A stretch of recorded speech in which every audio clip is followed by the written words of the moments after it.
Big man's getting ready for a big ride. He's coming. He's coming. He's coming. He knows if you've been naughty or nice, because today we're having our holiday party right here on the Backyard Gardens podcast. To have a good harvest, one must plant good seeds and must also use the right kind of fertilizer. The carrots have grown large and firm. How good they will taste. Welcome to the Backyard Gardens podcast, where we talk about all things gardening and give the information out for you to be successful in your garden, whether it's your first or your last. We are your hosts, Ben, the backyard gardener, and Batavia, the front yard gardener. one in the country, One in the city. Now get ready as we dig deep into this wonderful world of gardening as we learn to grow and grow for change. Are you ready for the holidays, Batavia? I am ready for the holidays. Are you? Yeah. Are you decorated? I'm not decorated, but I went out yesterday and I've started to collect my candy canes and things. So I'm giving myself like to mid-month. So it's like another week or so. Are you a big decorator? No, I'm super duper low profile, super duper low key on it. But there are things that make me smile, you know. I have like a little 2 or 3 foot. It's probably like a foot and a half, little bitty tree. I have a couple of those that I put around the house, and I'm going to dig up a wreath. Oh, you're a multiple tree person. Yeah, but I mean, it's like a foot and a half tall, right? It's kind of like, put it on a shelf and just be fine. So, and I do kind of holiday treats, which we'll talk about today. So yeah. Oh, snap. Oh, snap. So, yeah, my mom's calling me. Bad timing, mother. Yeah, we are fully decorated. It's insane. I grew up in a house where it was decorated to the gills. Mm-hmm. And so in my adult life, I've tried to cut back more and more every year because I don't like it to when it's so packed. It's just, you can't put down anything and, but I got it, my son, and you got to do what you got to do. So he's wide open, boy. Yeah. Wide open. 6, yeah. Man. He's the cutest He comes home and he hits all the musical boxes and stuff. Mm-hmm. And then he goes, "It's Jingle Bell time, Daddy." And he rips off his clothes and he runs around singing Jingle Bells. He's like, "Jingle bells, jingle bells." And he's like, "And I'm naked singing Jingle Bells, Daddy." And I'm like, "You do it. You live your life. You be you." Oh, so funny. He's the cutest. He's a handful. Mm-hmm, I'm sure. But we do have a listener question. Okay. Wait, let's do housekeeping first. Okay. So housekeeping, let's talk all things greenhouse, all things temperature. Okay. So last night it was 30 degrees. Mm-hmm. And this morning it was 35. So we're holding steady at this 5-degree lift. I have noticed that there is a small gap. And when I say small, I mean millimetric under where the frame meets the base. Mm-hmm. So we're going to go through and caulk that because it might stop a little bit of heat coming out. But what it's doing is it's letting the heat or the cold air rush in towards the plants. Yeah. So we're just going to try and eliminate that, just to kind of eliminate that little bit of shock. Sure. But we need to find a way. We need it warmer than 5 degrees at night because the temperature swings, in a plant are violent. Mm-hmm, you go from 35 to 75. That's a 40-degree change. Yeah. So you know how that does for us. So we need to find a way to insulate it and then to vent it a little bit better. Mm-hmm. But I'll save the next part for later. Okay. All right. So still unheated completely, though. Completely unheated. Okay. Completely. All right.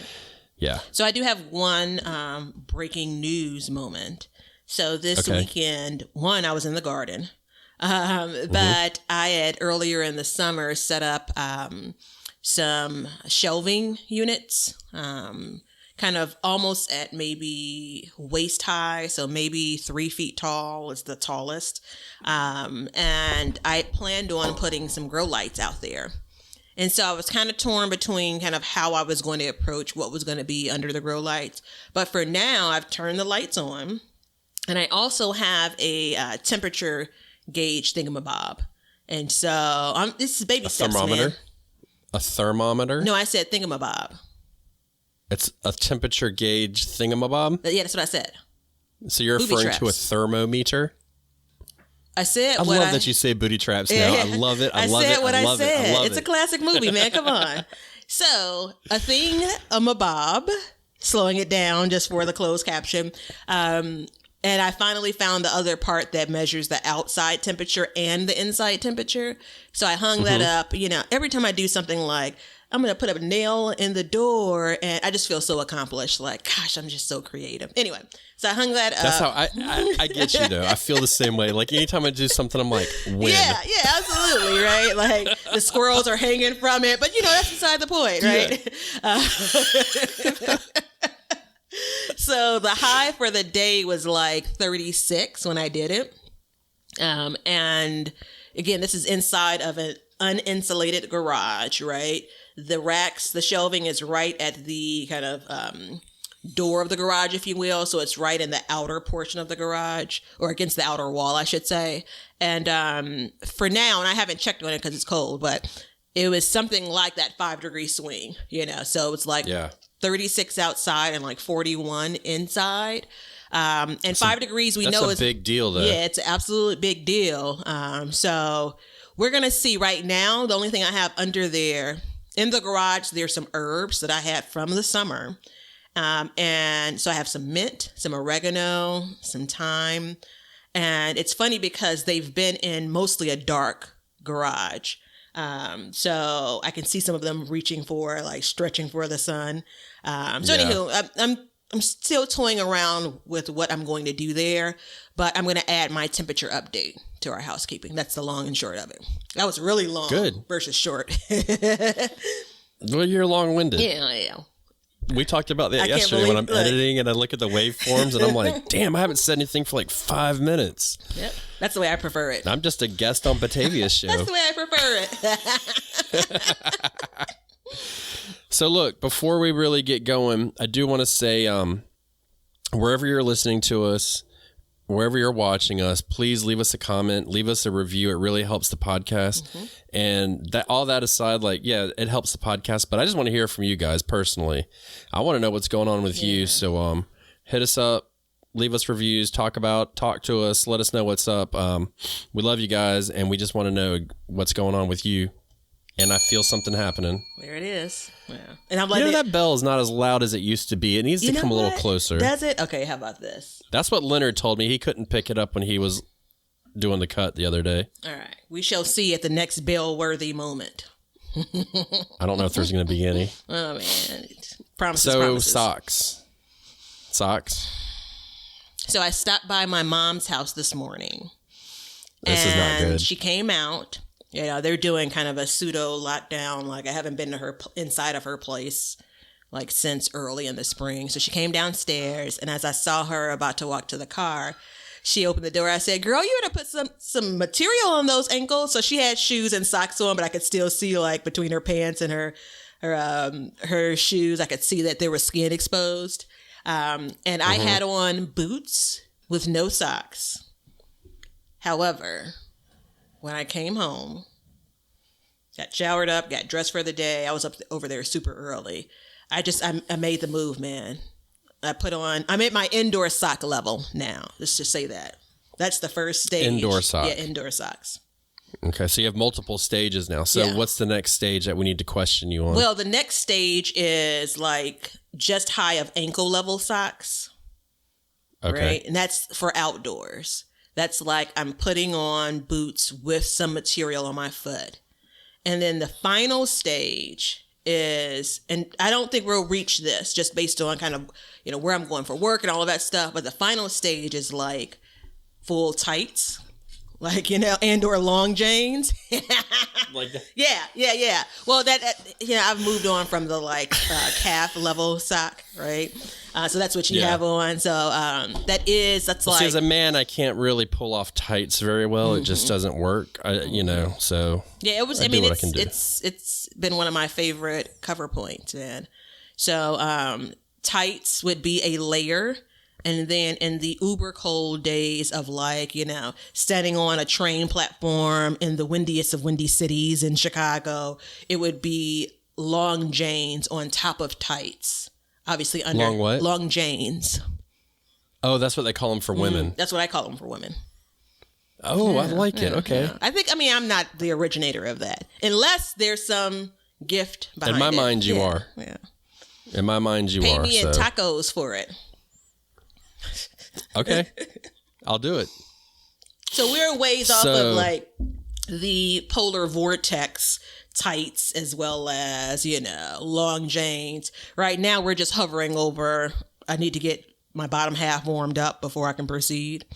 So yeah, it's a down moment though for me. I'm just going to be honest. So I'm going to cut you off. I'm going to end it right there because we need to do our listener question. Okay.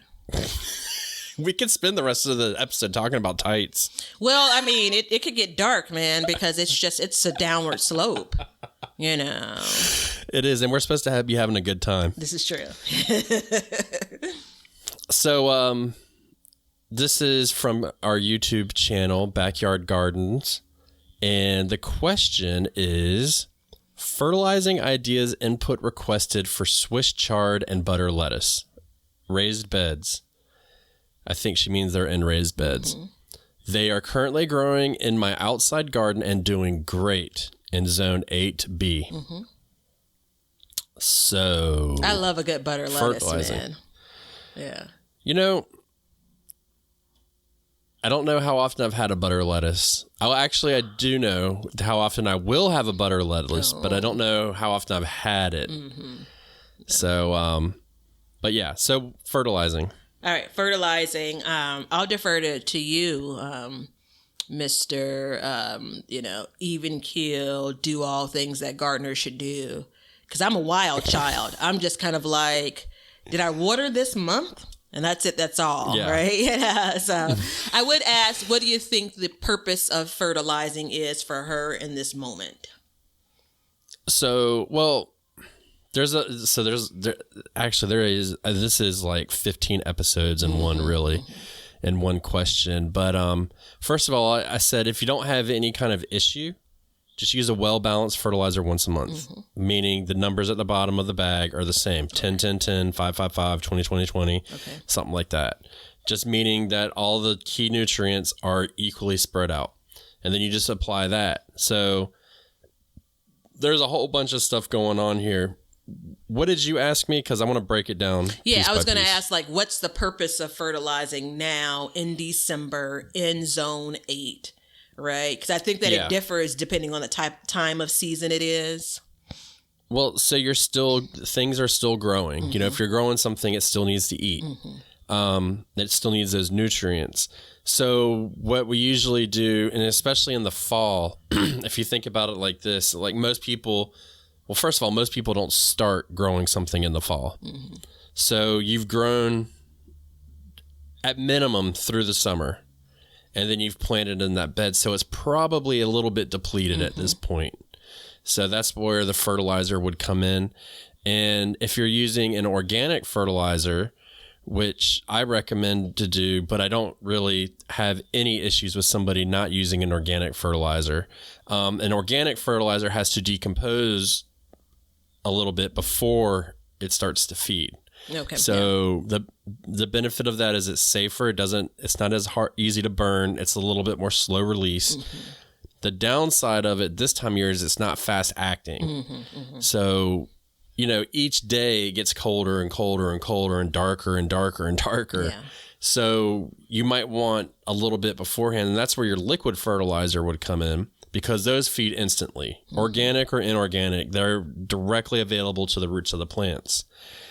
Then you have your inorganic fertilizer, and those work instantly as well, if they're water soluble. Mm-hmm. So as soon as the water hits them, they're feeding, and which can be too much and just feed all at once. Boom. And it could shock your plants. So I recommend a good organic fertilizer of equal numbers. And the only reason why I recommend equal numbers is if you don't have an issue with your garden, or you don't have a plant that needs a specific need, then you don't really need to mess with those numbers. So I got my soil test back and I had numbers that were out of whack. So I was doing 75% nitrogen, 25% potassium, and 0 phosphate in there. So, there's a whole trying to balance it out, get it back on track. Yeah, you're trying to feed something very specific to your garden. Yeah. Right. I'm trying to balance that soil back. Now, the benefit of doing it right now, too, is those nutrients are still key for the microbial life that are living inside of your soil. So, basically, this is the time of year to turn your dirt into soil. Hey, I like that. So, and I told her also to put mulch or a compost on as well. Okay. Because the compost will feed, and it not only does it feed the plant, but it feeds the soil, it feeds the bugs and all that stuff. And then the mulch will turn into compost as well and protect and all that. So, which I didn't really get into all that, but, I was like, just put this down. So that's basically the short of it. But we're going to have a whole series coming up on mulch, soil, compost, and soil. Yeah. It's going to go into order of mulch, compost, soil. We think, that sounds good. Yep, sure. We think. Well, I do have, it's kind of sort of a question. So I have a separate comment that I have for my Instagram page that I want to put out there to the people. Okay. All right. So I have a couple of pictures on my Instagram page. Be Better Garden. If you haven't been over there, check it out. And check it out. I still have green leafy things in my garden, right? And so a fellow gardener who is I was checking while you were wrapping up there, they're in zone 7A, and I'm in zone 6B. Be like Batavia, in case you want to remember that in the future. And then. Oh, well, yeah, I guess. The depression that came over your face is so sad. Like, you know what it was? That was like, oh, shoot, his name does start with a B. Gosh, can I be original here? No. All right, anywho. No, you can't. So we've chatted over the last year or so, and the comment was like, oh, they're doing the same over there when it comes to like working up some of the garden beds, yada, yada, yada. And so I asked how the weather's been for them. And they're like, oh, it's been in the 50s, some in the 60s, which makes sense given like, 7A, right? Closer to you than me. And so the comment was, oh, your greens look amazing. This is the key. You must still be getting quite a bit of sun. And the reality is that I'm not, right? So these greens are sitting in the backyard garden, as everything should. And they are, how should I say, like on a good day, you're getting an hour or two of sun. But the key here is what I have in the backyard is essentially already established. And this is where I talk about I'm storing that food there. Right. So there isn't a ton of new growth, which you would expect, when it comes to if you had some good sun going on. The temperatures have been warm enough, if you will. So for me, instead of 50s and 60s like this person has, it's more like 30s and 40s on a normal with lows in the 20s.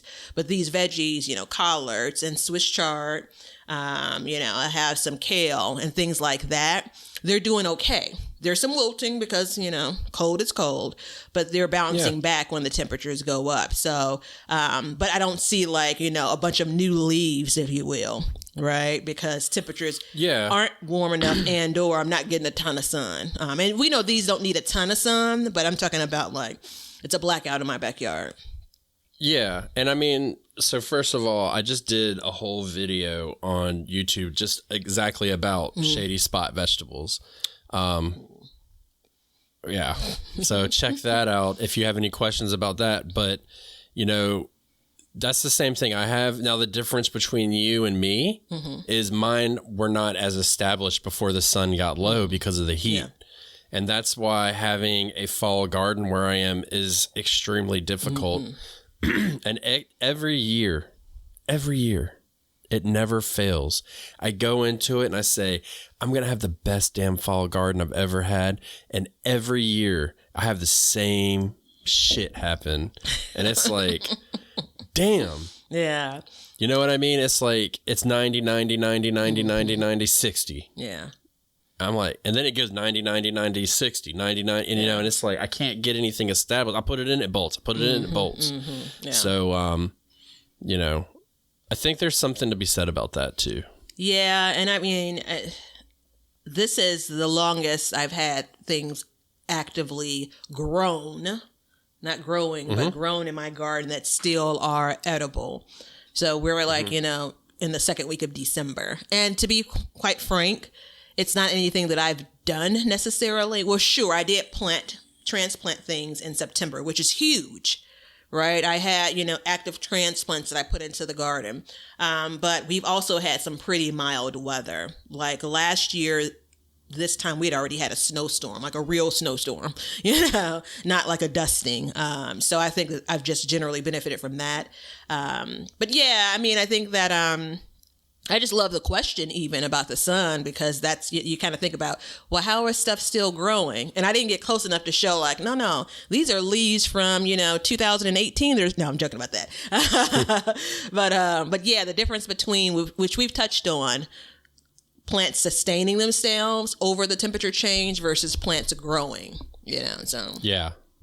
Well, and that's something too that I have talked about ad nauseum on Instagram and here and all that, is the height of the sun right now. It's a real issue unless you live in a field or you don't have a lot of trees around you. And even then, it's the intensity of it is just not the same. Yeah. And there's things that are not going to grow well right now, but nature is amazing because there's things that are going to grow well. And that's the cool part about it. You know what I mean? Like, it's pretty cool to be like, yeah, I can plant this vegetable and it's going to grow in 3 hours of sunlight. Like, that's pretty amazing to me. Yeah. It's, it really, so this is the reason why we want your feedback. We want your comments, because sometimes these comments and questions, subtle enough, trigger things. So then it made me pause. And you and I think offline had talked about this before. Like in my backyard, there are all kinds of obstructions that, block whatever sun that's out there. This time of year, we have a lot of overcast days anyway. But my front yard is going to get the bulk of sun whenever it's out. Yeah. And I have literally one plant in the front yard. Besides the garlic that I planted, I have one plant that still has leaves on in the front yard. Have you seen my backyard? Ever it before? It looks like Godzilla just stepped in the woods. All right, David. Yeah. Hey, look, we watch a lot of Godzilla in my house. Yeah, I know. So what I thought about when they asked me about the sun was, and again, we had touched on this before, it made me think, the front yard area is probably better suited for a fall garden. But that challenge, right? In my mind, it's like I have all kinds of shit growing, by the time I should be planting fall things. And then is it because it's not as protected? Well, there are two things. There is because the backyard garden, I could say the same thing for. But the front yard garden, I intentionally try not to put things like coverings and like things that are, basically not so appealing because it's the front yard, right? So my kale is healthy because I had it covered from when I planted it in September until now. And so we've passed the point of the cabbage moth and the cabbage moth gnawing on it. But I've seen in one of my smaller buckets that I had a kale plant on, it's just, there are aphids all over it, or what's left of the aphids, right? So the question becomes, am I willing to plant in September, pull what's there, plant in September in the front yard to have a really flourishing fall garden? But based on some of the things I plant, I may also need to cover that. Right. So the wheels are turning, but this is that time of year though, for me too. Yeah. I mean, and that's, actually I've seen enough of your backyard. There's a couple places that you could get more sun. You would have to get kind of creative, some like your mirrors or something up against your shed. You get more sun there, and I mean, when you're talking as minuscule light as you're getting now, like every little bit makes a difference. That's how I look at it. Like I'll go in the greenhouse right now and the sun, like I'll cast a shadow on it and I'm like, I don't want to go out here too long right now because I'm literally robbing them of every single bit of sunlight they can get. Now, once we get past December 21st, then, you start to turn that corner, but basically we're at the darkest time of year right now.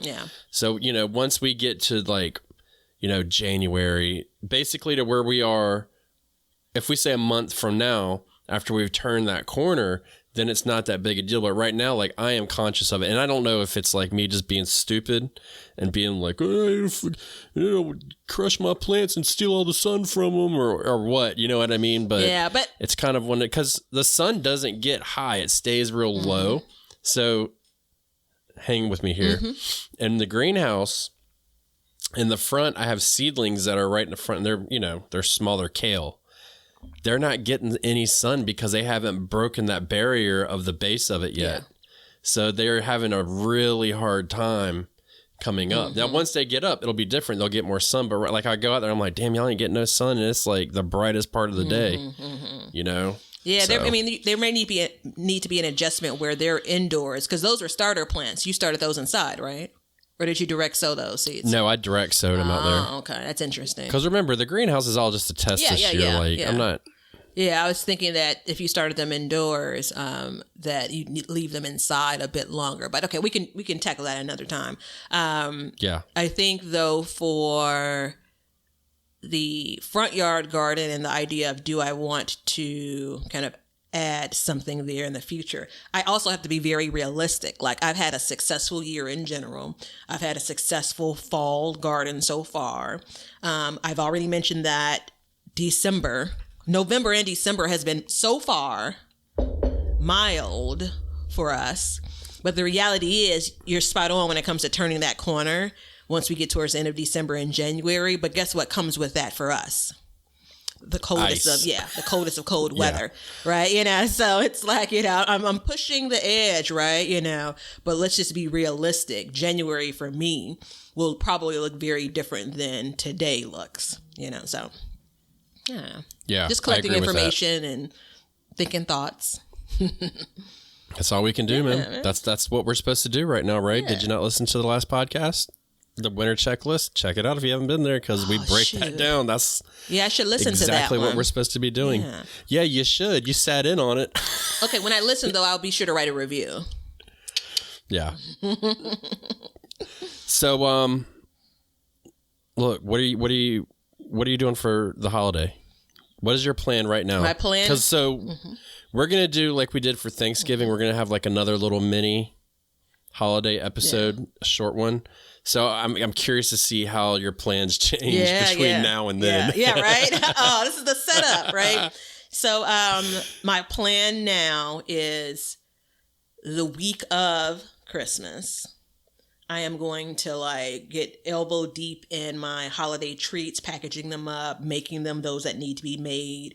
Because I really want to deliver those. I mean, I've knocked on neighbors' doors on Christmas Eve, happy holidays, enjoy. Yeah. So I want to get that done a little bit earlier in the week. So kind of coming into that weekend and the week of Christmas in this case. So I have some of that planned, and depending on how that goes between now and then, like me finishing my list and figuring out what's going where, this could be like a big holiday dinner. I'm going to talk to my mom about pulling out that turkey that she has in her freezer. Remember she got from, Yeah. And so Are y'all getting together for Christmas? It's probably going to be more of the same. More of us exchanging gifts and meals, still being isolated because, my mom is a social butterfly. And so this has been hard on her. And, she's still obviously in her apartment building, talks to people, interacts with people to a degree. And if there's a grocery store open, you're going to find me in it, right? So while we are generally being safe, it's the question of everyone says they're being safe, right? So we'll spend time, we'll travel to run errands, we'll be in my car or something, but it probably will still be solo dolo. But my plan will be to... in my mind right now, this is the perfect setup because this is what I'm saying this week. Defrost the turkey, cook that bad boy up. I'll probably do traditional dressing. I've already finished. I have one more slice of the sweet potato pie, so I'll have to make up some more pies. I might do a cake, haven't decided. But what I'm really looking forward to is I think it's going to be the last harvest of my collard greens for Christmas dinner, which would be kind of cool. Nice. So I made. Did you set up your row cover yet? Kind of, sort of not.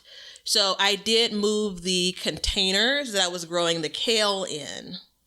And I moved those inside of a raised bed. And I covered that with, the row cover plastic, right? And I did that because although kale is hardy and I can see it, kind of whimpering down and then like coming back to life, it's still kind of soft, if you know what I mean. And so my hope is that it will get to a higher temperature inside of that covering where it's a lot easier to harvest. Like I've harvested some, once I bring it indoors, it gets a little bit more firm.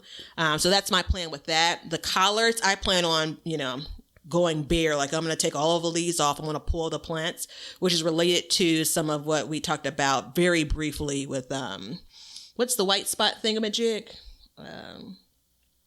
Powdery mildew. Powdery mildew? Yeah. So I'm going to yank those plants after I pull this last harvest. So, do you have a row cover blanket, like a fleece blanket or? I have something that is probably not big enough to cover the entire bed, but that could act with it, like for nights, but not during the day. Why don't you do this? Why don't you cover your collard bed and then inside of it, cover it again? So it's got 2 layers of protection. So that's like on those cold nights? Yeah, that's the plan for. So in my experience, last year and this year for collards and kale over this kind of cold weather, collards spring back a lot faster than the kale plants do. So at this point, because I know I'm only going to keep collards in the bed up until the last harvest, I'm not so concerned. Like it's going to get into the lower 20s at some point between now and the next 14 days. And I'm anticipating that it will warm up enough for me to harvest those leaves. So I'm not worried about protecting that. But that is a plan that I have for the kale bed where I do want to maintain that a little bit longer. And my intention is there's plastic over it now. I'm thinking I will put like that kind of blanket over it once it gets into that 20-degree night, as an example. Mm-hmm. Don my winter boots and go out and remove it during the day because it's not it's real thick, so it's not enough to get any sun, whatever sun that's left through it during the day. So that'd be a nighttime thing. But yeah, there was the idea of the powdery mildew as an update was, live things or dying almost dead things. That's where it can live, and so I'm going to yank those plants once I get the last leaves off of it. Sorry about that. Yeah, we just got some collards the other day off ours for dinner. Yeah. You know what else I got for dinner last night?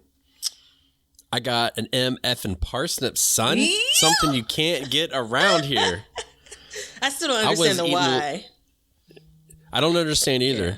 But whatever it is, I can go ahead and tell you that I was eating like high class in North Carolina. Because I was one of a kind. You know what I'm saying? I was crushing it. Yeah, 5-star restaurants ain't got nothing on this. So how did you guys prepare it? So I was cooking soup last night, and the soup was like parsnip. Basically, I put in all my soups.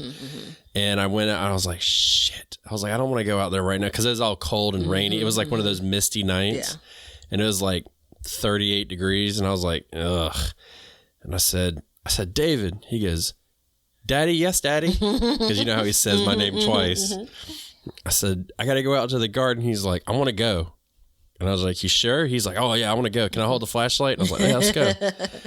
And I went out there and I grabbed, because I was like, as I was walking out there, I was like, oh, shit, which one do I pull? You know what I mean? Because I haven't really even I hadn't planned to pull any yet. Yeah. So I went out there and I was like, I'm going to pull this one. I pulled it out. And he goes, holy shit. And I was like, what? He was like, holy crap. He was like, that's a big, giant white carrot. And I was like, son, you're not supposed to say that, but it was good timing. It was great delivery. Yeah. Hold on. Yeah, it was because it was if that's anything that's, a precursor to what's out there, I'm going to be happy. Yeah, it's good stuff. Yeah, so I have probably 17 parsnips left, which isn't that much, but my goal was just to kind of see if I could do it. And I can do it. Yeah. But now, that being said, I have another 15 growing in the greenhouse, and they just got their true leaves. So hopefully, if we can keep it warm enough, maybe we'll get to harvest them while they're still getting a little bit of a light frost. So what I might end up doing is, if I'm like, okay, they're getting ready, when it gets cold one night, I'll leave the door open so that I make sure they get a frost. Yeah. And make them a little bit sweeter. But man, it was big too. Yeah. I was like, damn, right? I mean, it was bigger than the ones you get at the grocery store. You know what I mean? That's like, super cool, man. White when I lived up north, and when I lived up in Massachusetts, you could get like a soup pack, and it was like 2 carrots, 1 parsnip, an onion, and a potato. Because they go a long way when they're sizable, you know. Yeah, well, and those were little puny ones too, you know, in all reality. So, and I pulled this one out, I was like, you damn right. Yeah. So, but we were making a, I'm going to give the recipe out one day soon. It's supposed to be chicken noodle soup, but it's a different spin on it. So, okay. And the parsnip it makes it, man. It really does. Like, I wouldn't eat it without it. Oh, that's cool. Like, if you open a can of soup like that, like, even if it was vegetarian, but it didn't have parsnip in it, like, I wouldn't eat it anymore. Oh, that's cool. I'm spoiled. Yeah. So, and I have a radish that's ready to be harvested in the greenhouse, so it is officially successful. Congratulations. 1 radish. So, and you thought this wasn't going to be a Bill-worthy episode. I didn't. Yeah. So, but look, I got something for you for Christmas, and I want you to open it. All right. So I received this package, and while I haven't ordered a lot of things as of late, your girl here had a birthday earlier this month, and so I was receiving packages from other people. And you told me, as I open this, that I should... One of them is a birthday present. One of them is a Christmas present. Okay. You told me that I should wait to open it. And so every box that I got, I was kind of like, well, this may be it, so I'm going to wait to open it. And so then I started inspecting things. I'm like, send me the tracking number. I need to identify this. So I figured out which was your package and which was a package from a couple of other friends. So I'm glad that I waited and didn't open this one. All right. So blindly stick your hand in the bag. So I'm cheap and I did not pay for the wrapping. That's the only way I ever stick my hand in bags blindly. All right. So I'm closing my eyes and I'm opening. And which one is this? That's your birthday present. Oh, perfect timing. All righty. So the Week by Week Vegetable Gardener's Handbook. Yep. You know, damn it. This is that moment where you hate people that know you, like know you well. This speaks to my spreadsheet, project manager, like week 48. Oh, this is so cool. Thanks so much. So look. And wait, for those that are watching it and look at like almost a diagram, like this is, gosh, who wrote this? Yeah. So Ron what it does, and Jennifer, great job. It breaks down and it's like a running notebook for you to fill out in your garden. And it tells you week by week jobs to do. So look, I have the same book and I didn't use it this year. So I bought it for you and I said, you know what? I'm going to use it with Batavia this year. So I'm going to use it. And it's good for it's set up for you to work on it for 3 years. Oh, dude. Like the way that... You get that, Leonard? The way that this speaks to, like, I see bullets. I think in bullets. I comprehend in lists, right? Like, I literally have a spreadsheet right now that I was pulling up a little while ago that has week by week by week. So, this is so cool. Thank you. Happy birthday! You are more than welcome. All right, so I'm going in again? Yeah, go ahead and go in again. It's not like we can turn the corner now. Yeah, right? You freaking asshole. How did I not know that when someone wants you to do something and you don't do it, they force your hand by sending you a notebook? Oh, this is smooth, man.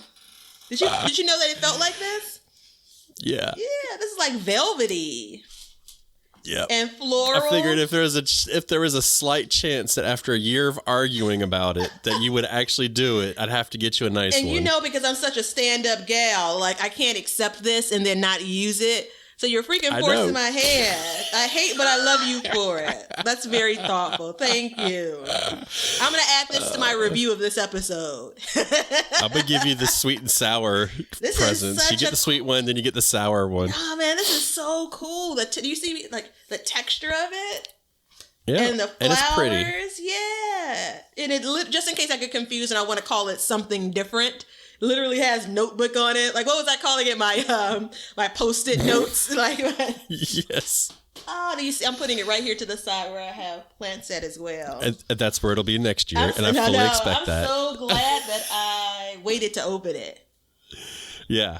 Oh, that's so I told you that it was a podcast package to open. Yeah. This is one of the best birthday presents I've received so far this year. Not to be confused with the Christmas presents I haven't received yet. So you're the first for that. Thanks, dude. Yeah, well, you're more than welcome, Batavia. Yeah.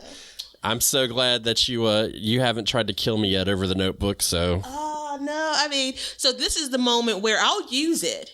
And for sure, January, February, the question is, when we get to next year's episode in December, will I still be using it? That's the big question. Dude, my notebook collects dust in the summertime. Yeah, man. I don't even crack it, so yeah. All right, we'll see. So there you go. I appreciate it. I'll give it the good old gardener's try. Hey, you know what? You can use it for whatever you want. I appreciate you don't have a fireplace, buddy. do you? I don't. Okay, good. Yeah. Because I wouldn't have socks on if I had a fireplace. We'd have that thing rolling. That's the damn truth. Yeah, that book is, I had it last year and I cracked it open, and the way it's set up is it actually starts about now. And so I was like, well, I don't want to start it in the middle of the book. So I put it down, and then I bought yours, and I was like, you know what? I'm going to do the same damn thing. I'm pretty sure this is on my wish list, to be quite frank. Well, you can take it off. Yeah, man. I'm going to see. Because the picture of it, like the cover of it, looks familiar to me. So I'm sure I've come like across it in some 1983. way. No, but you know what? You can get away with that for gardening. Oh, for sure. You can be the dorkiest dork when you garden, and it's cool. Like you're in trend, you know what I'm saying? Yeah. Gosh. All right. So are we close to wrapping this up? I want to see what week that we're starting in. Oh, this so speaks to my garden soul and my garden heart. This is a good find. So it's kind of a pain in the ass to count back the weeks, though, to fill it out. Or maybe I'm just not smart like that. I don't know. It doesn't work like I want, but it definitely gives you a rundown of everything you're supposed to do and like sewing schedules and stuff like that. So it's I recommend that book, and I posted about it last year on Instagram. It fell to deaf ears at the time, but it was I think it's a very useful tool. Well, so for the next 20 minutes, we shall begin on page 22, and I shall read. No, I'm joking. That a new part of the housekeeping items? No, it's not. What is that show that does that? They just read. There's a show where the guy, he just reads? Yeah, he's like, and he says almost verbatim the exact same thing. So for the next 5 minutes, we're going to read from page 3. And then you're like, oh, shit. I don't know. It's an older show. Yeah. You could obviously include that in your review of the episode that you'd look forward to me reading. I mean, if that's your thing.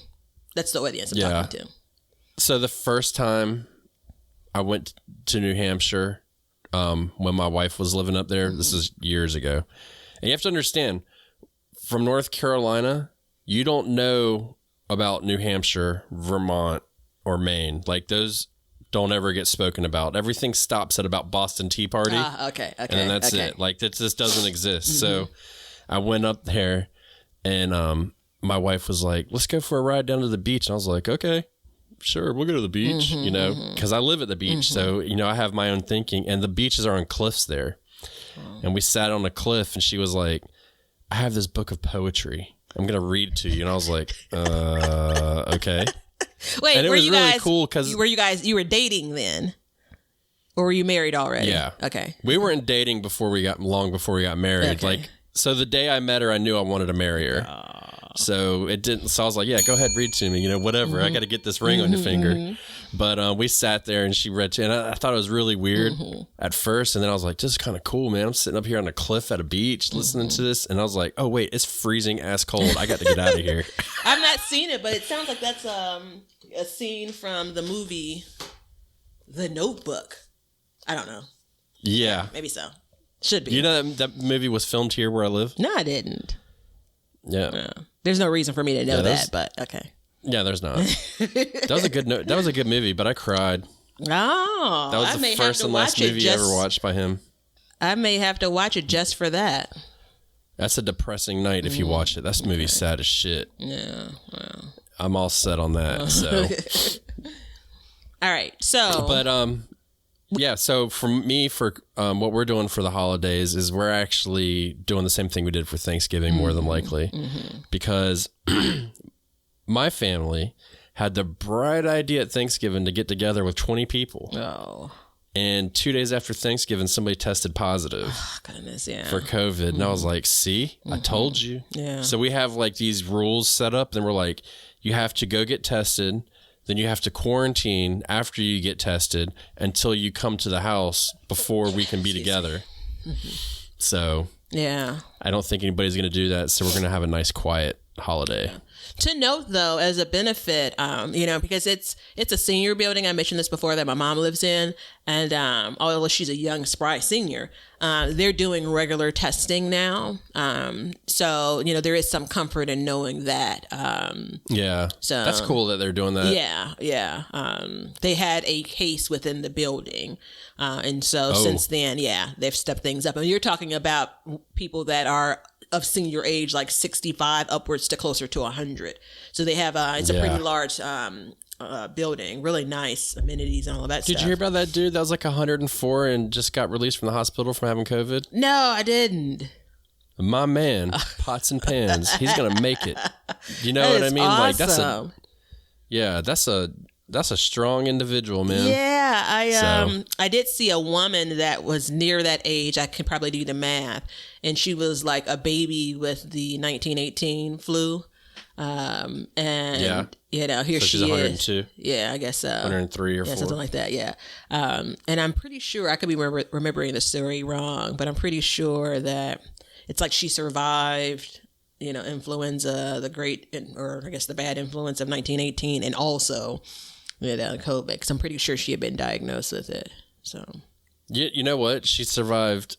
Think about this. She survived the flu, the Depression, World War I, World War II, Vietnam, all the wars we've had, 9/11, all that stuff, COVID. But you know what she probably did have? What's that? I bet she had a victory garden. I bet she did too. That's something. Before my grandfather passed away back in the spring, and this is like, COVID was just starting to take root, like in the States, like we were just trying to, kind of get some information about what it was. And I was asking him about it, and it's something, and he was 85. So, much younger even than the gentleman and the woman we're talking about. But you think about kind of the life they've led at that age, like being alive during some eras, you come away with a different perspective. And don't get me wrong, he was in the house, right? So it wasn't like he was wilding out at some 300-person wedding or something like that. But like his outlook on it was almost like this too shall pass, right? So it's something. Yeah, absolutely it will. But it's something to think about because it comes from a place of not disregard, but again, this woman as an example, how many like this could be the end of us moments has she lived through? Yeah. I look forward to in 60 years looking back and saying, I had the best collard green season the year of COVID. I don't know. Maybe I had the best garden season of my life. Yeah, man. All it took was a worldwide pandemic, and I was on it, boy. Yeah, man. Listen, I am sitting in my backyard because I can't go anywhere else, eating directly out of the garden. It's a beautiful thing. It is. It really is. Yeah. And so I don't think, over Thanksgiving, we were watching the Macy's Thanksgiving Day Parade, which may I add, is bullshit that you can't actually watch it if you don't have pay for cable. Oh, well, yeah. Like the fact that you get like, here's your Verizon camera, and it's like this one camera that's like fish eye looking at it, and you're like, cool, you know. But the guy that was announcing it, he shouldn't have a job because the only thing he said over and over was 2020 has been a miserable year. 2020 has been a horrible year, blah, blah, blah, blah. He just kept going on and on about it. And I hear it all the time. Yeah. And I ask you to really think, has it been that bad? Think about the good things that have happened. Yes, people have died. And I'm very sympathetic to that. I know about 5 people that have died from COVID and people that have gotten infected. And I understand that people are sick. But there's a lot of things that have happened this year that is rather amazing. Families are closer. People are spending time outside. More people than ever have started to garden. We've all learned how to wash our hands. You know, I mean, it's just, there's been a lot of good things that have come out of this. And it is bad, but I challenge everybody for the rest of the year. Don't get hung up on how bad 2020 is. Look at the positive. Yeah. So, I mean, from my perspective, I have one that never wants to rush time, right? You know, and so I hear things like, I can't wait until this year is over. And I know that it's from a place of like this, what this year represents. And it's like, we're going to turn the page like with a new year. And I get that. But in my mind, it's kind of like, you know, I want this 24 hours to last 24 hours. I don't want to push the fast forward button, you know, like I know that, you know, we want to look back on this year and not feel like we're still in the midst of it. But you and I know that, you know, January is going to be just like December, but that's not the point here. For me, I think it's give yourself room to feel all of those things. So this has been a dark year for a lot of us for a lot of different reasons. But to keep my sanity, I do have to really drill down on some of the good things. Right. You know, and they're plentiful. And it's just not even, oh, this is one of the greatest gifts, like waking up this morning. Right. You know, so that is a great gift that we've been given. But there's so many other things that have just been really good experiences, I think. So I absolutely balance kind of the darkness when it comes to what this year has been with the good, you know, and it's not the first year that we have as general people felt pain, right? You know, so no, I mean, it's natural. It's a human condition to, I think the majority of people start to hone in on the bad. I aspire to be the folks that can really, really just, it's all good, like really focus on that, and then the bad stuff is an afterthought. I aspire to be that type of person. They exist. So yeah. There's a guy that used to work at a Home Depot that I would go to when I lived in Massachusetts, and I hope to God he's listening to this, and I'm sure he's not. But every time you would see me work there, every time I'd see him, which was sometimes 4 or 5 times a day, I'd be going up there, you know, because I'd be like, oh, I need this, I need that, oh, I forgot this, I forgot that. Hey, how's it going, man? Never had a bad day. That's how he always answered. Never had a bad day. Yeah. And you stop and think about it, and you're like, that son of a bitch is happy. Yeah. Because he doesn't let that creep into his mind, and he just lets it go. And it's amazing to think. And he always had a smile, always in a good mood. And I know somebody that worked there that knew him personally, and I would talk to him about it. He's like, that guy's always happy, always happy. He was like, you know, his wife fell and broke her hip and went to the hospital. Still happy. Yeah. He looked at the positive of everything. And now when I see people, now I do the same thing. Never had a bad day. And every time you say it, people are like, wow, I wish I could be you. I'm like, you can be. You just got to look at the good side of everything. You know what I mean? And we can't dwell on 2020's worst year ever. You know, it's like, come on, man. You're going to make it as bad as it's going to be. Because what happens in 2021? You're just going to have the worst 2 years, the worst 3 years. I mean, come on, man. You know, so there's this episode of one of my favorite nighttime dramas. And there, you know, a lot of these shows. What drama is that? It's Grey's Anatomy. And a lot of these shows that have returned are like kind of current day pandemic, right? Like they're mimicking that. You know, that show is loosely tied to now, a hospital, because there's a whole lot more drama going on. But anywho, you have these doctors. I think it's probably more like spring or summer is the timing for them.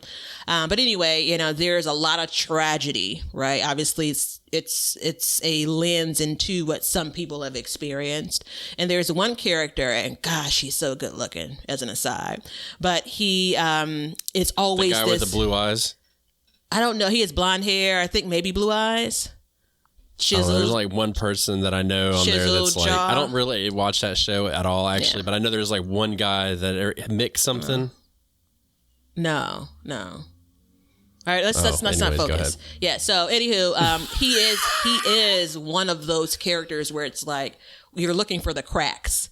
Like you're looking for the moment. And that's there's actually a problem with that when we're looking for that moment and for that person. But anywho, in one of the recent episodes, they talked about, and the woman that his partner is dark.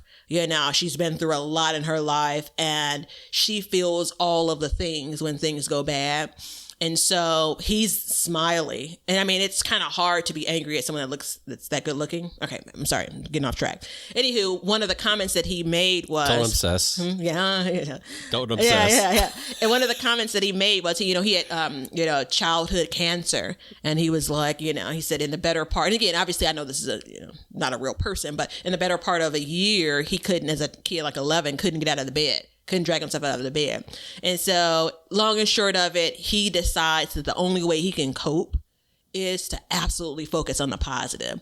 And just like we talk about with gardening, I don't feel like everybody must have a garden. I don't feel like every person must be that, but it is something to pause and say. He didn't come out of the womb like that. He made choices. Yeah. And I'm sure that it wasn't the easiest when he was 12, when he was 13, but over the course of his life, he's focused on that. And we know that there are people in the world like that. Now, the wonderful thing in the episode is she didn't want to change him. And ultimately they landed on him not changing her either. He's basically like, I can be there for you when you're dark, but don't make me be dark with you. You know what I'm saying? Right. So anywho, I mean, I think that I'm not here to, and I know you're not either, here to say this is how you should look at 2020. It's just an idea of, I hope that many of us can show up on January 1st and look back on 2020. And again, for me, that's the ultimate blessing. Well, look at it this way. To tie it into the garden, like this year I had my tomatoes, which, by the way, I would have stopped getting tomatoes probably about a week ago if I wouldn't have had that issue. Yeah. My cucumbers didn't do very well, and I, for some reason, didn't get any eggplant. So there's 3 crops that, my tomatoes didn't fail, but they stopped very early, which was very sad. And I went out last night and I pulled that parsnip, and I could care less about any of that stuff. Could care less. Yeah. Like, cucumber what? Eggplant what? Yeah. Septoria who? I got my parsnip. Like, I'm good. Yeah. You know what I mean? I focus on that positive. Like, I've been riding on high for the past 10 hours, and I was sleeping 8 of them. So Kelly's shaking you like, are you okay? You were smiling all throughout your sleep. Like, yeah, man. You damn right. I got a parsnip, son. That's wonderful. And I know there's more out there. So that's the beautiful thing. Not to mention the turnip that might be harvested soon. Oh. Yeah, so it's funny talking about all this stuff. Like, I did have those failures, but I tried so many new things this year. So I definitely have my parsnips they're good to go. I definitely have a turnip and possibly a rutabaga getting close. Yeah. So, and I didn't sow those heavy because I didn't know. Sure. First of all, I don't know if I even like to eat some of these things a lot. You know what I mean? So it's like, why should I grow 50 to 100 turnips when I don't even know if I'm really going to like them? Like, I know I like them, but I only know one real way to eat them. Sure. So let me see if I can get it to grow. And then next year, like, I can go ahead and tell you next year we're going to have a ton of parsnips growing. So, but then holler at your girl. I got you. Holla. And then kohlrabi too. So I planted my kohlrabi seeds. I started seeds the other day, actually. They just started coming up. And never even seen one in real life. Yeah. Never. And I've read they're delicious and they're easy to grow. I said, okay. So I started, I just went in and kind of filled in some gaps in the greenhouse with some seeds and stuff like that. Because I've got some, like I said, I've got radish that needs to come out. And as I pull those, like I'm probably not going to replant a radish. So I'm just going to let those grow and we'll see. You know what I mean? And if they're good, great. Then in another month or so, when it's time to plant out, not a month, but another couple months, I can plant outside. I can fill up with those things. So, I just test them out and, but those are wins. Those are huge wins for me because I'd never even considered growing that stuff before. Like I never even considered growing parsnips or carrots until this year because I can go get a bag of carrots for $3 and eat off of them for a month. But then I can grow them. And yes, the carrots will cost me more if I don't plant a lot, but the amount of joy that it has brought me this year to eat those carrots is amazing. So speaking I have carrots to harvest. That's a good segue to my garden gift of my very first carrot. So yes, I saw that. I grew a carrot. That has been since we're towards the end of the season, it kind of feels like every win is like the biggest win, but it's a huge win. This is bigger than... Hold on, wait. Let's play a game. Okay. Let's play a carrot game. Oh, okay. Okay. So I want to put everybody into the mind space of what happened with you that day. What made you decide to go pull that carrot first of all? So just answer the questions as we go. Sure. Because I wanted to work up the bed and I felt like it was time. And so when you wrapped your hand around that carrot, what were you thinking the moment you put your hands around that carrot? It's just when you put your hands on it, what was your thinking, your feeling, what was going on? It's actually a carrot under here was my thought. Like I've had carrot tops before in my garden, but not anything under the soil. So you knew as soon as you grabbed it, there was going to be a carrot. Yeah. Well, as soon as I put my hands in the soil, I knew that there was carrot girth. Sorry, I couldn't help myself. No, that's what happened to me last night though, because I didn't know. Yeah. And as soon as I stuck my finger in, I was like, "There's girth." You got something. So when you pulled it up, what was the thought in your head as soon as you pulled it up and saw it? I wonder how I'm going to prepare this carrot, quite literally. Like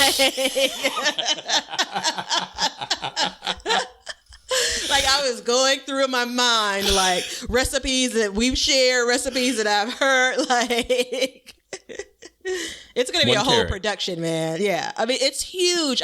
So I think the thing that we missed at the top of this is the third or fourth year that I've sowed carrot seeds in the garden, that I've tried to grow carrots. And one year, maybe I got some carrot tops, but they didn't last long. So I've been watching this carrot top because it surprised me. I planted it. I actually found a sticker in June, I think. And I sowed seeds and nothing came up. And I said, here's another year. And so I kept moving around in the garden. And then at some point, I think probably when we were closer to the frost, I'm like, holy shit, is that? And then, it's like kind of a lush carrot top. And I'm like, I bet there's something under there. And so at that point, I was just like, I'm going to leave it. I put a whole tomato cage. Like I was like rigging things up to make sure that the cats and the squirrels didn't get to it. And I was just like, I'm going to wait. I'm going to wait. And so we've had frost already. I'm like, and this baby's going to be sweet. Like that was the positive energy that I was feeding into that soil. So yeah, it's a really, really happy moment because it's just been a challenge. And it's one of those things where the same way I could buy a bag of carrots. I did when I was canning some stuff. I was like, what are you going to do? Right. But to be able to kind of jump what has been like, this barrier for me, it's still, there's still. Do you want me to help you with your carrots? Absolutely. But I need to ride out the high of this first. Okay. Yeah. So when do you want me to help you? Because I was going to tell you what was going on, but I can wait. Oh, for the audience sake, sure. I'm not interested in learning at this point because I still haven't eaten the carrot because I'm still working on the recipe. Leonard will give you the time stamp so you can go back. So the lush green tops, and no carrot, that's because they're growing in the heat. So they stop producing the root and they make lush green tops. So, and then them not coming up is either a temperature issue or a water consistency issue, because carrots take a long time and they don't germinate over 85 degrees. I can confirm that. Yeah. So the way that and I'm not the only person that does this, I've seen it everywhere, is I pre-water, I sow, and then I take a board and I put over it. And then, because that protects the rain and any kind of other watering and stuff and keeps them moist. And then, like, if you go after like a week, just check it and maybe sprinkle some water on it, mist it maybe. You don't want to really disturb them until they start to come up. Then you take the board off, and then that gives you a jump start on them. So you got to protect them. You got to keep them well watered, but you can't sow them deep. That's the problem. Yeah. Yeah, I had already planned before I saw the carrot. I had planned to say, the spring, because, everything that didn't do well this year, I'm dumping into the spring. Like the spring garden, I'm going to have all of the carrots. So I definitely plan on. You would have the most amazing spring garden there ever. Yeah. So I do plan on, I have on my weekly list when to sow carrots outside. So those are good tips. It'll be cooler. I definitely thought some of my issues already make that have list? been, yeah. You could trash that list because that book's going to help you with that. Oh, well, there it is. Yeah, that's the cool thing about that book. It tells you when to sow stuff. Yeah. I love to be, sweet, I love to be told what to do. Dude, no shit. I messed up. It's funny, like, I know when to sow stuff. Like, it's just ingrained in me. Like, I know, okay, I need to do it now. I need to do this, that, and the other. But then I'm like, wait, I got this book. Like, I'm excited that I don't have to use my brain power anymore. Yeah. Well, again, remember for me, they're opening up beyond summer gardening for me, right? Has expanded the types of things that I'm growing, which means that, I'm on a whole different calendar. So I know how late I can put in a tomato plant and still get tomatoes, right? I know like what happens when I try to plant lettuce in July. Like I know that it's going to bomb, right? So I know those things, but yeah, so I'm excited about it. My lettuce isn't going to bomb this year when it gets hot because Batavia sent me a pack of heat tolerant lettuce seeds, which I've never grown, and it's butter king or whatever lettuce. So which I've never really consumed as much. So I am mega excited to do that. And that's going to do you guys. So I know you guys eat a lot of salad, and I know the temperatures get hot and stay hot for a long time. I don't have the packaging name. We'll have to talk about it in a future episode. I have some killer cold tolerant lettuce too. I didn't mention it earlier when we were talking about my greens. I still have lettuce that is like just a trooper through these temperatures. And we've gotten temps well into the 20 degrees at night.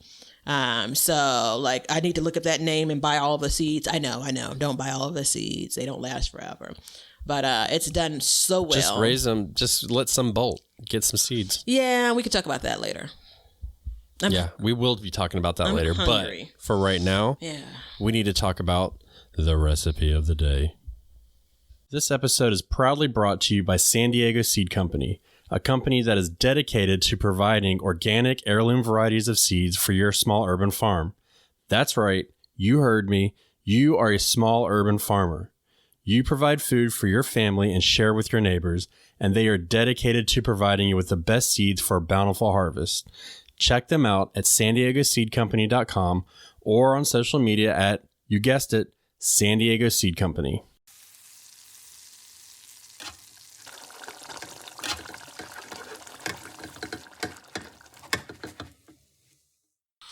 Okay, you asked to be paid in tacos, and that's what I intend to pay you in today.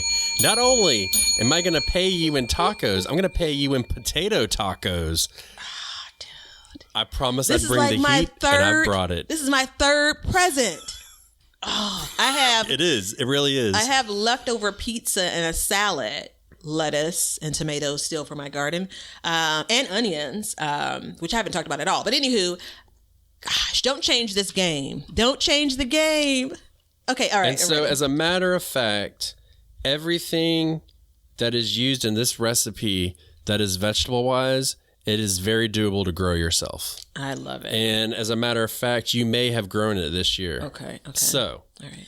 I'm going to be straight up. I got this recipe from a magazine at a grocery store that I got years ago. Okay. And it's all about Mexico. Mm-hmm. And this recipe comes from Western Mexico. And I'm going to read you about Western Mexico real quick, what the cuisine is known for. Mm-hmm. So it is known for busy markets, and expect to see chilies, tomatillos, tomatillas, coconuts, and bananas with butchered goat meat and fresh frog legs. And it all is typical of the mountainous areas and the lakes of Mexico. Wait, I'm growing frog. I'm confused. What? No, that's just a description of this. So it's called papas picosas, okay? Okay. And it's considered a side dish. But because we are pescatarian, we eat, there's many meals that we eat that are just vegetables. And this is a very hearty one that you can have. So what you're going to need is about a quarter cup of vegetable oil. And there's an asterisk by that. And this is an adjustment that I make, because I always take a recipe and I adjust it to fit my needs. You're going to need 6 large yellow potatoes, peeled if you want. I don't peel mine. And cut into 1-inch cubes. 1 cup of chopped onion, 3 cloves of garlic. I add 6. 2 cups of broth. They say use chicken broth. I use vegetable broth. 4 jalapenos, up to you on the amount of heat you want. And you want to have about a 1/4 teaspoon of salt, corn tortillas. In my world, there's no such thing as a flour tortilla. I hate them. And sour cream, and then sliced green onions to fit your needs. So all of those you can grow. And all of those, a lot of people probably are. So you're going to heat the oil, and you're going to add the potatoes. What is this? Oh, wait, there it is. The heart. I'm sorry. There you go. You're giving me double zeros. I'm like, did I screw up already? That's me hearting this recipe. I tick off the things like I have it in my pantry or my kitchen. Go. Yeah. So hungry. So you add the potatoes to the warm oil, and you cook them for about 10 minutes, just turning them occasionally. You want to brown them pretty good. And then at the end, you're going to add the onion and garlic. Okay, for about the last 5 minutes, because you got to get these potatoes tender. Yeah. You do not want them crunchy. You want them basically falling apart. So this is where we kind of change it. Yeah. Where we will actually steam the potatoes at first, and then we will add the vegetables in so they get soft, and then we'll add some oil in to crisp them. So we're cutting the oil down drastically, which eliminates a lot of the fat content into the dish. And then you want to heat the broth until it's warm, and then transfer the broth to a blender and add the chili peppers and salt. And then you're just going to blend it until it's smooth. Okay.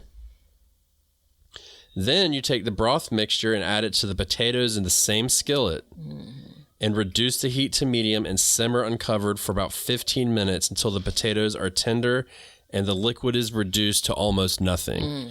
So think about it when you're cooking it. Do you want the liquid to drip out of your taco? Never. No, you don't. So you want to cook it down, which means leave the top off of it and cook it down, and then as you simmer it. And you want it to be like a thick gravy. Okay, because then at this point, you don't even have to have the tortillas if you don't want. Yeah. You can just eat the potatoes straight out.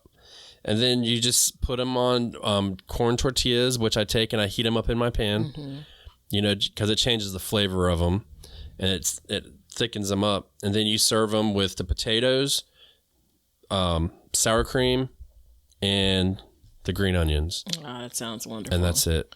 Simple eating, it's man. amazing. Yeah, and you could even, without the tortilla, as in a taco, you could load these up onto some tortilla chips and make it as a kind of nacho dish, right? Yeah, I'd add some cheese on top of it. No, no. This region of Mexico is not known for cheese. Okay. Yeah, so that's one thing I've learned from this, because this book is like, it's like over 100 pages of Mexican dishes, and as you go through, you read. There's actually, like, in America, we think of Mexico like a Mexican restaurant, like covered in cheese and tomato sauces and stuff like that. And it's, in fact, a lot of the recipes are not like that at all. A lot of them don't have cheese. Like when I went to Mexico a couple years ago, we would order tacos. I didn't get cheese on any taco, not a single one. They didn't come with it. Yeah. So, and I also add cilantro to it. I'm sorry. Yeah. I'm going off on a tangent. So I would not add cheese to it. It does not taste good with cheese. Okay. All right. Well, there you have it. Yeah. Hate to break it to you. Well, no, Keep it straight up. But that's, we cook that one fairly regularly. And there's a good chance on season 2 of the Backyard Kitchen, we are going to be cooking this dish. Very nice. With some variations added to it. Well, I would have, but obviously not cheese. I would have already have tried it on my end, so I look forward to it. So yeah, potato tacos, magnifique. Yeah. I don't know how to say anything else. I don't even know if that's a real language, That's but fine. I understand it. My stomach understands. Did I step up my recipe game today too? Well, you listen now. You know you had me at potatoes. You knew coming into this, right? So I mean, you asked to be paid in tacos. Listen, I just need you to stop with this whole. Did I hit it? I mean, we're in December, and you're just giving me this recipe, the one that you guys have been, making for all the live long days. I'm just. I'm trying not to highlight the selfishness that I'm detecting. That's what I'm trying to do. No, this is seasonal eating. That's what that is. Remember, I told you how we eat, right? Yeah. So this is seasonal eating. So we don't eat a lot of potatoes and stuff in the summertime. We eat them as they're supposed to be harvested within reason. So like, and I've said it before, we don't buy vegetables from Chile or South Africa. They all have to come from our continent. So this is the time of year where you would be eating it. That's why we do that. So it's difficult. Logic is what you're applying to my desire to consume tacos. Okay. I mean, if that's your choice. Well, I mean, we should be consuming tacos daily, personally. Yeah. I've always loved tacos. And to be honest, I'll tell you a quick story. You know how I got into eating vegetables? It was Taco Bell. Wait, the lettuce and tomatoes? Yep. So when I was a kid, we would go, because back in the day, you had like McDonald's, Burger King, like you just had like your standard fast food restaurant. So we would go to Taco Bell because it was different. And I'd always get a taco with meat and cheese. Well, one day they messed up and they gave me a Supreme taco with everything on it. And I was like, there ain't no way I can pull all this stuff off. So I just ate it and I was like, oh shit, this ain't bad. Like I got this. You know what I mean? Like I'm good. Yeah. And that's how I got into eating vegetables when I was younger. Funny. So, yeah. Tacos did it for me, man. I always loved them. The gift that continues to give. Don't like burritos, though. Oh, man. Anything that's wrapped in the shell, I'm for. Anything. Yeah. I like finger foods. Yeah. I can dig a burrito every day, twice on Sundays. Sundays. There was a guy that I worked with on a boat, and we'd been out to sea for, I think at the time we were out for 20 days, and we came back to port when we were in land. And we were talking about going out and getting tacos. And man, I love this, the way that he said this. He was like, I don't really want to go out to a restaurant because when I eat, I'm sloppy and I just don't even care about it. So I'm just going to sit on the boat and eat and I'll catch up with you guys. And I was like, much respect, my man. Much respect. Like you're keeping it real. You know what's up. So. Well, good recipe. Thank you. Thank you for sharing your seasonal taco recipe. So, and green onions, do you grow green onions? I've grown them a couple of years, but I didn't grow them this year. And, I've had them be perennial for me too. Yeah. You know that's the only vegetable that we grow from the grocery store where we clip it and plant it. Oh, really? Okay. Yeah. That's the only way we grow them. I've grown them from seed before and, or maybe it was like I got transplants or something. They got to be 5 feet tall and 2 inches in diameter. Wow. Yeah. Yeah. I don't even know what you do with that. Like I was like, I don't know. I've never had green onions scallion. or leeks, at that stage. They were green onions, but I was like, I don't know what this is. Like, I couldn't give them away. Everybody's like, what the hell is this? I'm like, I don't know what this is. This I was like, they're doing crazy. I got a lot of them. Yeah. But so, yeah, that's one thing that we have always grown. We just cut them and, we get them from the grocery store. The videos that you see that do all that stuff. Yeah, garden hacks. That's the only one that works the way it should. And two, that it's just, it makes sense to do it. So, yeah. Okay. Yeah. 89 cents for a crop of just cut and come again green onions. Please. Love it. So, anyways, that's what we got. We got a banging ass recipe. We got Batavia's happy. She got her a book that she is going to dig into. Yeah, man. Is there anything that we need to tell the good people today? Anything coming up? Oh, duh. Seed giveaway February 1st is a drawing. Same rules as before.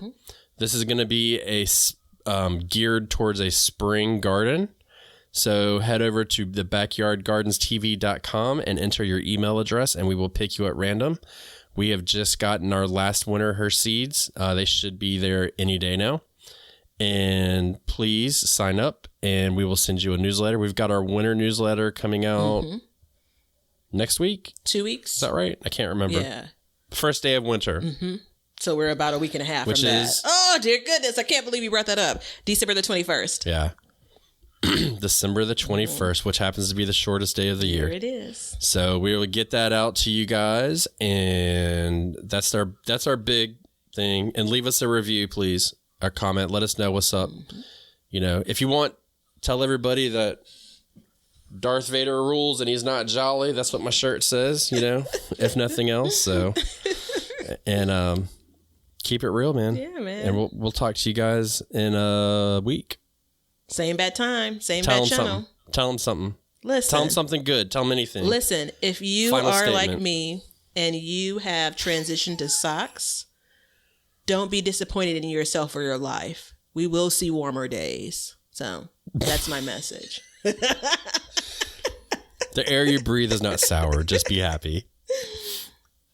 See ya. Thanks for listening and hanging out with us today. If you want to continue the conversation or just see what we've been up to, feel free to follow us on Instagram at Backyard Gardens TV.